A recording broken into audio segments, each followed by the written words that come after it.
नमस्कार प्रेक्षकांनो, स्वागत आहे तुमचं आपल्या यूट्यूब चॅनलमध्ये. अजित पवार यांच्या दुर्दैवी विमान अपघाताने संपूर्ण महाराष्ट्र हादरलेला आहे. पण आता या प्रकरणात एक असा खुलासा झालाय ज्यामुळे अपघातापेक्षा घातपाताचा संशय जास्त बळावलेला आहे.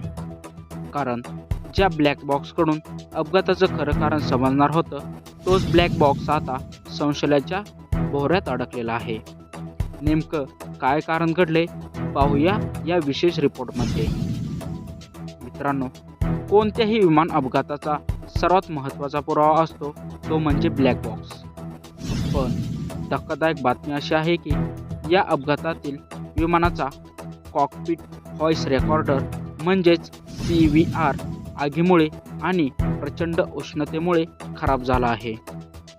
सुदैवाने डिजिटल फ्लाइट्स डेटा रेकॉर्डरचा डेटा हाती लागलाय, पण वैमानिकाचं शेवटचं संभाषण काय होतं हे सांगणारा रेकॉर्डर जळल्यामुळे आता विदेशी तंत्रज्ञानाची मदत घ्यावी लागणार आहे.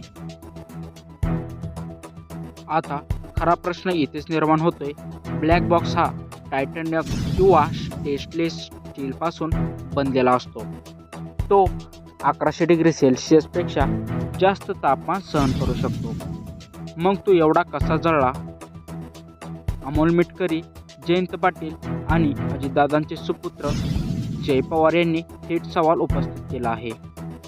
जर घटनास्थळी घड्याळ, कागदपत्रे आणि मोबाईल फोन सुरक्षित सापडू शकतात, तर आग आणि आघात सहन करण्यासाठी बनवलेला ब्लॅक बॉक्स कसा नष्ट होऊ शकतो?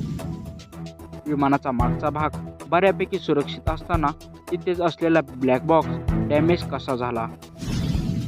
हा फक्त एक तांत्रिक बिघाड होता की यामागं दुसरंच काही मोठं षडयंत्र आहे? या प्रश्नाचं उत्तर आता चौकशी अहवाल आल्यावरच मिळणार आहे.